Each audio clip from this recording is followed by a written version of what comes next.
donde nosotros tal vez se nos puede hacer difícil reconstruir nuestra identidad de hijo de Dios. Es ahí donde se nos puede hacer difícil reconstruirnos en nuestra vida. ¿Cuál es nuestro pasado? Puede ser que tal vez no podamos levantarnos o reconstruirnos porque algo hay en nuestro pasado o en nuestra vida que nos impide acercarnos al Señor completamente. Tal vez alguien nos falló. Es que yo confiaba 100% en mi papá o en mi mamá y me falló. Tal vez alguien nos traicionó, es que era mi amigo, mi amiga del alma, y él me traicionó y por eso ya no puedo quitar esta amargura de mi corazón. ¿Qué es lo que no nos deja avanzar? Primero hay que saber identificar cuál es ese problema. Un poco entrando en la vida de Nehemías, viendo el perfil de él. Nehemías es considerado un joven adulto dentro de la cultura judía hebrea. ¿Qué es un joven adulto? Eran esas personas que tenían entre 30 y 40 años. Así que los que están entre esa edad son considerados jóvenes adultos, ¿sí? Amén. Yo todavía no paso a esa edad, así que todavía soy un niño, puedo decir, según la cultura hebrea judía. Amén. No, pero, y los que tienen menos de 30 igualmente. Amén. ¿Qué es lo que pasa? Nehemías era un joven adulto.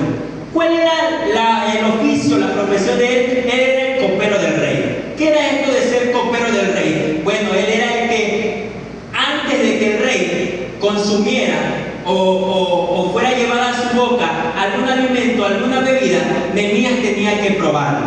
Y si Nehemías lo veía apto para el rey, se lo daba al rey. ¿Cuáles eran las consecuencias? ¿Cuál era el problema que podía surgir en este oficio? Es que si alguien lo quería envenenar al rey, Nehemías iba a ser el primero que iba a morir. Ese era Nehemías. Ese era el oficio de Nehemías. Nehemías, un joven adulto, le llegó la noticia de que el pueblo de Israel, el pueblo donde él estaba, el templo al que tanto él oía o escuchaba que hablaban de él, estaba completamente destruido. Y eso lo podemos ver en Nehemías 1, versículo 3. Dice: y me dijeron, el remanente de los que quedaron de la cautividad allí en la provincia están en gran mal y afrenta, y el muro de Jerusalén derribado y sus puertas quemadas a fuego. Él era un joven que tenía una comodidad. Él estaba en el palacio del rey, tranquilamente él estaba sirviendo, no tenía ningún problema, él podía haberse hecho de la vista gorda y tranquilamente vivía ahí y moría tranquilamente.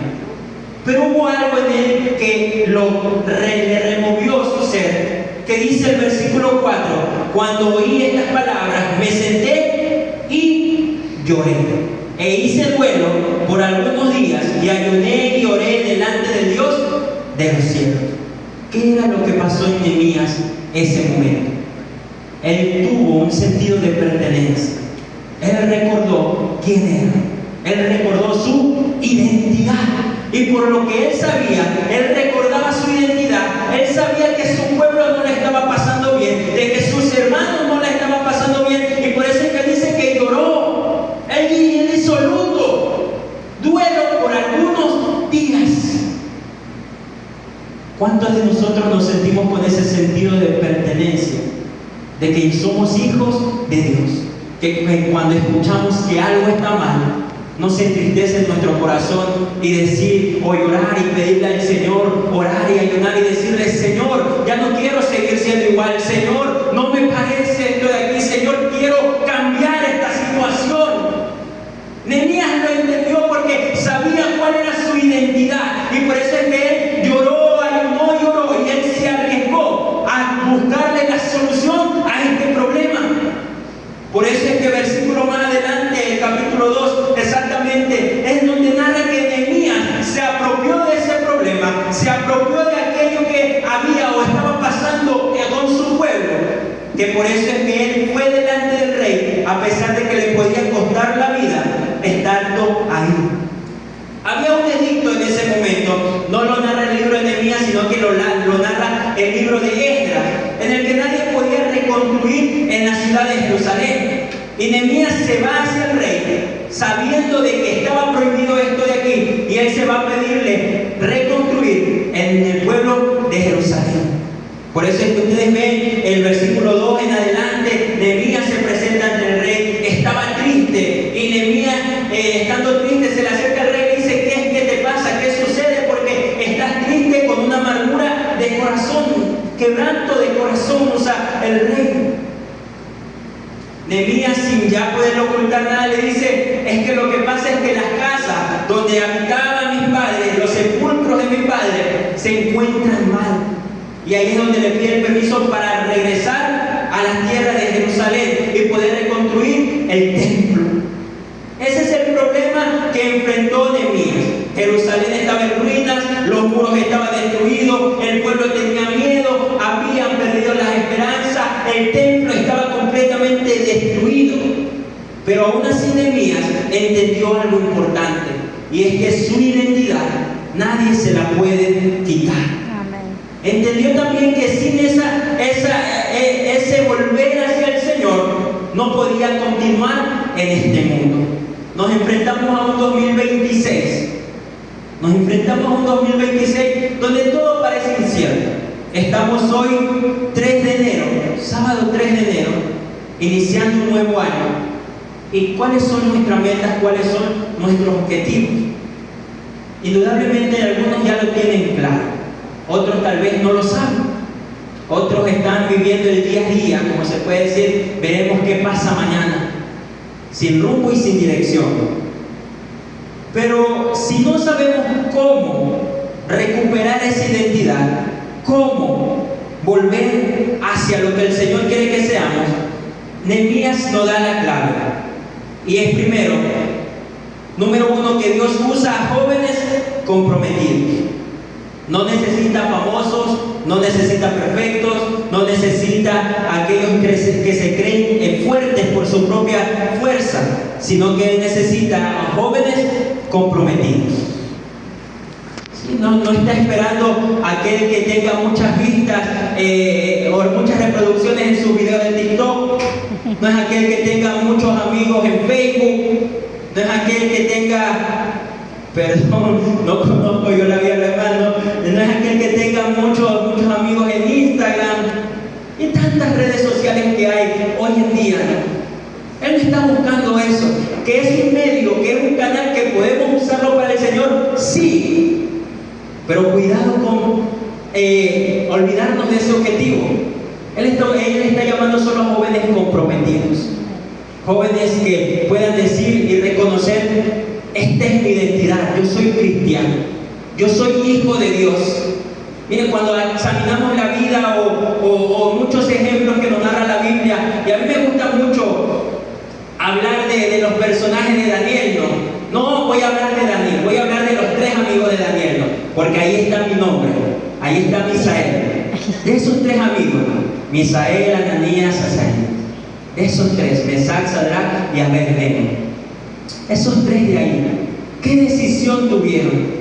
¿Qué determinación tuvieron? El compromiso que tuvieron hasta el final, que estaban dispuestos a morir, aún incluso sin ver que el Señor se pudiera mover con su mano poderosa. Por eso es que cuando el rey le dice a estos 3 personajes: inclínense delante de mí, ellos supieron decir: no nos inclinaremos ante ti. Y aún así, si Dios no hace nada con nosotros, no lo vamos a hacer. ¡Qué determinación que tuvieron estos 3 jóvenes! Pero hoy en día es tan fácil doblegarnos, ya no ante un rey, sino ante el sistema que nos ofrece el mundo. El mundo nos quiere ofrecer fama, nos quiere ofrecer, digo yo, un círculo de amistad errado y falso. Porque cuando vienen los problemas, ninguno de ellos, los que se dicen ser amigos, realmente estarán a su lado. Eso es lo que nos quiere ofrecer el mundo a nosotros los jóvenes. Me incluyo yo, a nosotros los jóvenes. Eso nos quiere ofrecer el mundo. ¿Sí? Y vendrán muchos a quererles ofrecer muchas cosas en este nuevo año. Fama, dinero tal vez, vicios, diciéndole de que esto es lo normal, de que esto te trae felicidad, o tal vez diciéndole o narrándole el discurso de que esto hará olvidar sus problemas. Pero eso es efímero, momentáneo, jóvenes. Ustedes les preguntan a los que son alcohólicos, ¿por qué beben? Es para olvidar los problemas, pero terminan su botella.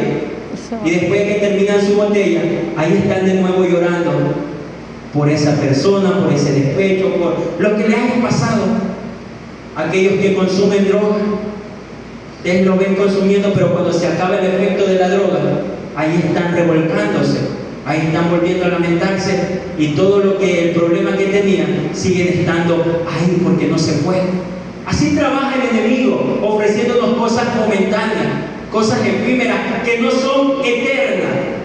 Y eso es lo que puede ofrecernos el sistema. Pero Dios quiere jóvenes que se comprometan, que cuando venga el enemigo a decirle, aquí hay droga, díganle no a la droga, que cuando quiera el enemigo ofrecerle alcohol, cigarrillos, cosas, no.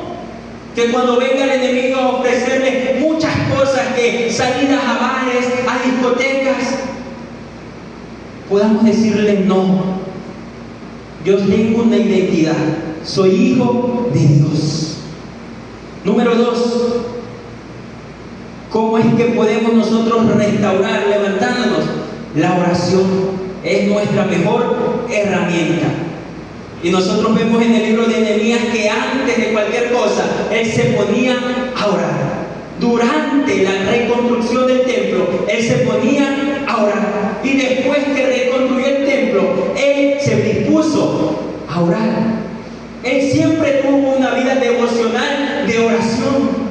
Daniel, ahora sí tocó a Daniel. Daniel oraba 3 veces al día, y aun cuando había un decreto que le prohibía orar ante Dios, él sabía que la mejor solución estaba ahí delante del Señor de rodillas.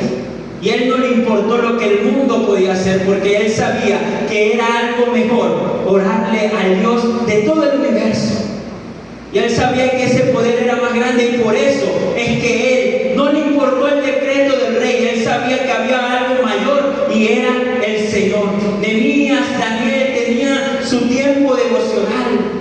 El Señor mismo, cuando vino aquí sobre la faz de la tierra, antes de cualquier cosa, él se separaba a orar. Antes de comenzar su ministerio, narra la Biblia de que él fue al desierto, y en el desierto él estaba ahí en ayuno y oración. Tan fuerte fue esto que aun cuando se le presentó el mismo diablo, dice que él pudo estar frente a él, pararse firme y decirle no a todo lo que le ofrecía el enemigo. Aun cuando él se encontraba en el momento más difícil, en el que ya iba a ser llevado al madero, dice de que él se encontraba ahí orando en el Getsemaní. Y ahí es donde él recibió la fortaleza, digo yo, para poder resistir todo lo que le esperaba. Todos estos personajes se mantuvieron, pudieron levantarse, porque usaron la oración como su mejor herramienta. Número 3, tomó acción. Hay que tomar acciones en este 2026. No es solo de plantearnos una meta o soñar algo y decir este año voy a hacerlo de aquí, y quedarme ahí sentado esperando a que el Señor venga directamente y lo haga así por obra o por arte de magia. No. Y siempre yo me llevo estas palabras de que el Señor espera que nosotros hagamos lo humano, que Él va a hacer lo divino. Nosotros hacemos lo posible y Él hace lo imposible. Cuando vemos que Jesús iba a resucitar a Lázaro, hay una parte que Él dice, él lo podía hacer, pero viene y le dice a Marta, Marta, quita la piedra. Él tranquilamente con su poder divino podía haber quitado la piedra, pero él quería que Marta tuviera parte de esto de aquí, que hiciera lo humano, y esto era quitar la piedra, porque cuando ella quitara la piedra, él iba a hacer lo divino, que era resucitar a Lázaro. El Señor en esta noche te está pidiendo lo humano, tomar acciones. ¿Qué es lo que estamos haciendo? Que nosotros reconocemos, sabemos de que está mal, y lo seguimos haciendo. El Señor quiere que tomes acción de que eso ya no es de hacer. ¿Qué es lo que no estamos haciendo y debemos de hacer? El Señor quiere que comencemos a realizar. con pequeñas acciones. Una de las cosas que más se habla y lo que es más difícil, lo digo yo desde mi experiencia, desde mi perspectiva, nos es más difícil como jóvenes. Una de las cosas que nombré en el punto número 2, la oración. Orar. Yo también me encontraba en ese conflicto, en ese problema. No sabía orar. Y aún no sé orar, pero algo me defiendo, digo yo. Oraba y tal vez muchos ahorita recordarán sus primeras oraciones. Señor, Dios me bendice, bendice a mi familia. Gracias. Yo también lo vi. Amén. Gracias. Y se acabó la oración. 1 minuto, 2 minutos. Y cuando venimos acá y vemos que los hermanos oran aquí 10, 15 minutos, media hora, 1 hora, están ahí deleitados orando y uno está desde la banca diciendo, Señor, yo quiero orar como esos hermanos. ¿Qué puedo hacer? ¿Cómo debo de hacer? Comencemos con pequeñas acciones. La oración es hablar con el Señor. Comience usted a hablar del Señor de su día. Denle esa oportunidad al Señor de hablar en esa oración, porque podemos hacernos monótonos y eso convertirse en un monólogo, que yo solo hablo y el Señor nunca habla porque no le damos ese espacio para que Él responda. Y decimos, el Señor no me responde, no me está hablando, pero es que nosotros hablamos y el Señor quiere meterse ahí a hablar, pero nosotros no lo dejamos y nosotros seguimos. Hagamos esa conversación. Señor, esto me pasa, esto de acá, ¿qué quieres que haga? Pero comencemos con pequeñas acciones y verán cómo es que eso comienza a cambiar. ¿Qué otras pequeñas acciones podemos hacer? Dejar esas malas amistades tal vez que nos están llevando hacia un camino de perdición sin darnos cuenta. Hubo una etapa en el colegio, yo he narrado algunas etapas que me han pasado en el colegio, pero hubo una en particular. Y yo recordaba esto porque veía que esas amistades me estaban llevando, no a la perdición, pero ya no era yo lo que solía hacer como estudiante. ¿Qué era lo que pasaba? Así era mi forma de estudiar. Venía e iba a clases, el profesor decía tal cosa, esta tarea 1 semana, y yo era de los alumnos de que si decían 1 semana, yo ya el primer día terminaba la tarea. Ese era yo. Perdón, mi hermano. ¿Sí? De los 7 días yo me tomaba solo 1 día, el primer día, y los otros 6, bueno, ahí veía qué más tareas había. Pero ¿qué pasaba? Ese era mi hábito, mi forma de estudiar, ¿no?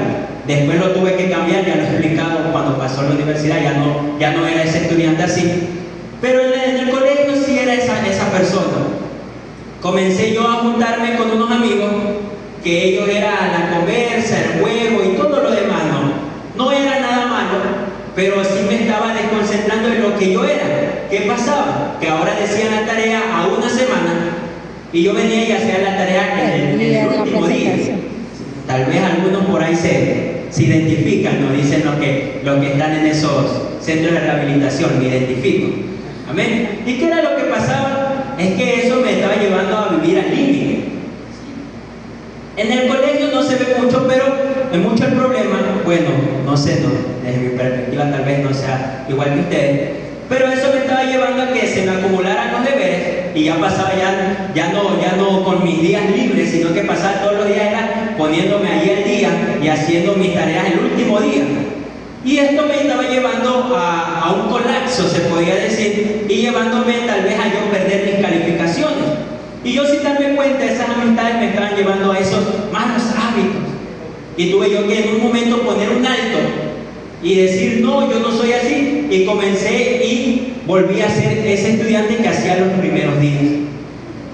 Mis hermanos jóvenes, ustedes pensarán que cuando toman acciones, esas personas lo van a ignorar, lo van a poner de alguna manera. Puede ser que sí, pero los verdaderos amigos se van a quedar y van a agarrar sus buenas costumbres y sus buenos hábitos. Amén. ¿Qué era lo que pasó después? Es que ahora ellos se adaptaron a mi sistema y era el grupo de los que así mismo mandaban el deber. Teníamos un plazo de 7 días, pero ya los primeros días ya nosotros los teníamos realizados. No seamos nosotros los que nos convirtamos al sistema, sino que seamos esas personas que logren convertir al sistema hacia el Señor. Amén. A veces tenemos ese problema y es que no logramos nosotros convencer, porque nos dejamos llevar fácilmente. Nehemías tomó acciones, organizó el pueblo y todos trabajaron junto con él. Y eso nosotros lo podemos ver en el capítulo 3, en el capítulo 4, cómo Nehemías motiva al pueblo para poder reconstruir el templo. Él tomó acciones. Dentro de las acciones que tomó, una de las primeras fue que al mismo rey Artajerjes, él vino y le pidió cartas para pedir madera hacia los otros pueblos y llevarlo a la reconstrucción. Después de esto hizo acuerdos y todas estas cosas pidió de alguna manera, digámosles así, soldados para que lo estén custodiando a él en ese caminar, en ese rodeo que tenía la reconstrucción del templo. Él tomó acciones. ¿Cuáles son nuestras acciones a tomar en este nuevo año? ¿Qué tenemos que dejar de hacer? Y nos proponemos en este año en dejar de hacer. El Señor quiere que tomemos esas acciones para decidirnos a mantener esa identidad con el Señor. En todo este proceso, déjeme decirle de que van a haber críticas, obstáculos, burlas y oposiciones. Todo eso va a haber en este caminar.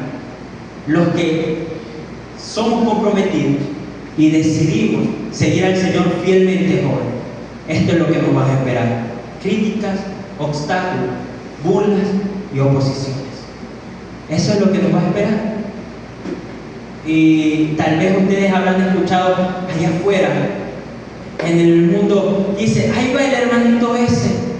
Y algunos lo usan de una forma satírica, en la que tratan de alguna manera hacernos de menos. Ahí va el hermanito, aleluya. Ahí va tal y tal. Y puede ser que nosotros los jóvenes creen en nuestra identidad tener una vergüenza. Avergonzarnos llevar la Biblia, avergonzarnos en donde sea que estemos, decir que somos cristianos. Porque pensamos, o está en nuestra mente: ¿qué dirá él si piensa que soy cristiano? ¿Qué dirá ella si piensa que soy cristiano? ¿Qué dirá mi amigo tal si piensa que soy cristiano? Y comenzamos en nuestra mente a buscarnos eso de ahí. Y eso es lo que nos espera. Todos los apóstoles que ustedes ven a lo largo de la historia sufrieron esa persecución, sufrieron esa oposición. Y eso es lo que nos espera: críticas, obstáculos, burlas y oposición. Pero si hacemos lo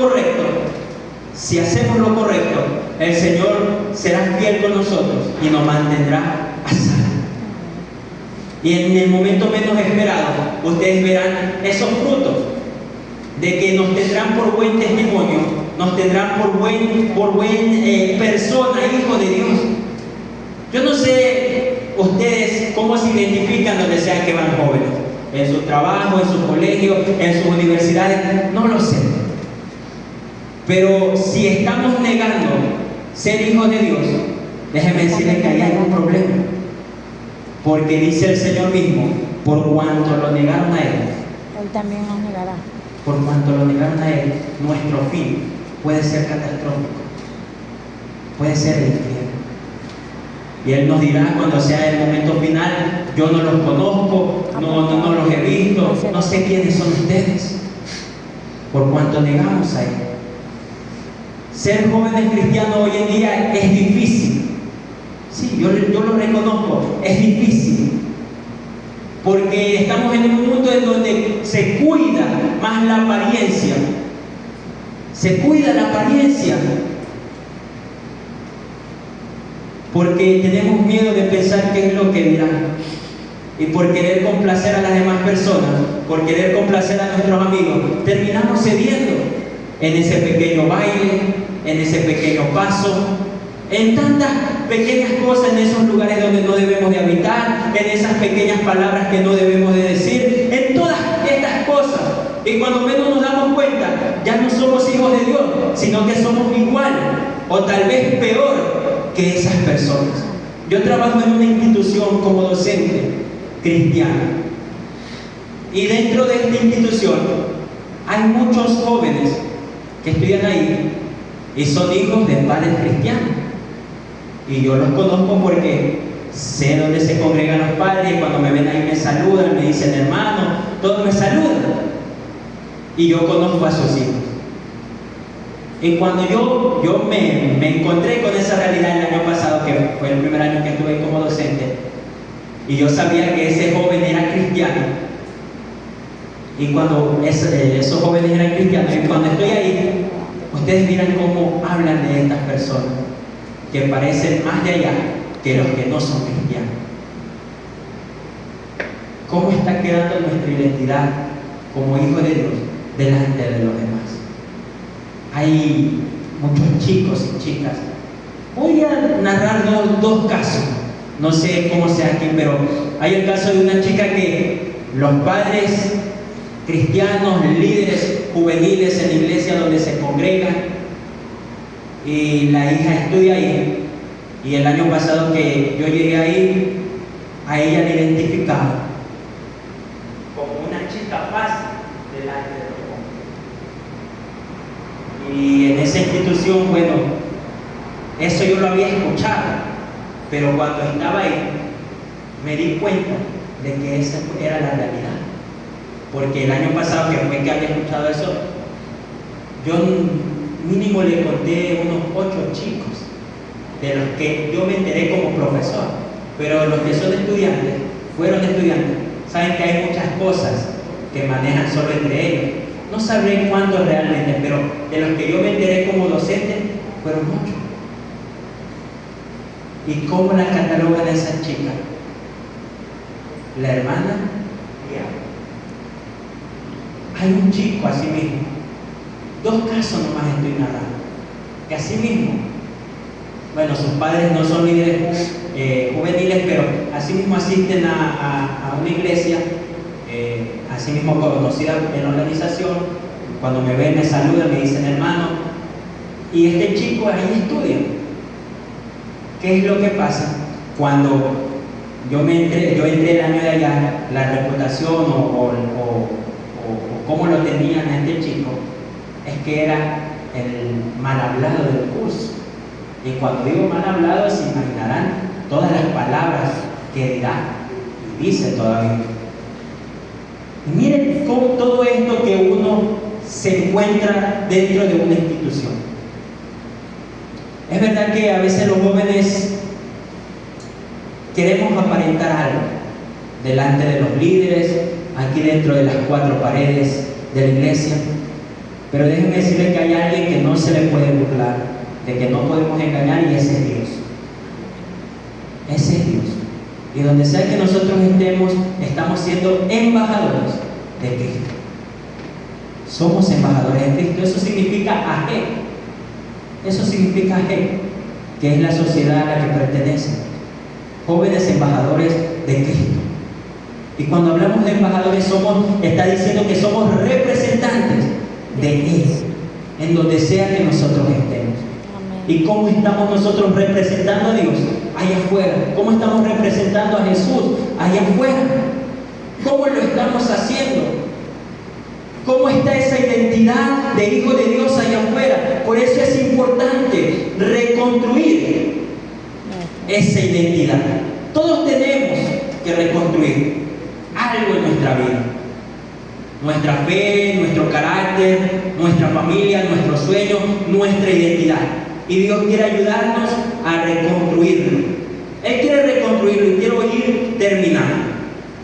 Él quiere reconstruir todo aquello que está perdido, aquello que está dañado, aquello que está lastimado, aquello que el enemigo ha cogido y ha completamente hecho añicos, tierra, piedra sobre piedra. Él quiere reconstruirlo, pero Él nunca lo va a lograr si es que nosotros no empezamos, no tomamos esa decisión de comprometernos con el Señor en este nuevo año para retomar esa identidad de hijo de Dios. Nehemías lo comprendió. Por eso es que cuando a él le llegó la palabra de que su pueblo estaba destruido, las puertas estaban en llamas, en fuego, ceniza, él lloró y se sentó y hizo luto algunos días. ¿Cuál será nuestra perspectiva con esta reconstrucción? ¿Qué estamos haciendo mal, joven? ¿Qué no debemos de hacer y seguimos haciendo? Seguimos reuniéndonos con esas personas que nuestros padres han dicho que no nos reunamos. Seguimos llevándonos con ese joven que nosotros sabemos que anda en malos pasos. Seguimos viendo cosas que no debemos de ver. Seguimos yendo a lugares que no debemos de asistir. ¿Qué estamos haciendo mal? El Señor quiere reconstruir nuestra vida. Quiere reconstruir nuestro liderazgo. Pueden ponerse de pie.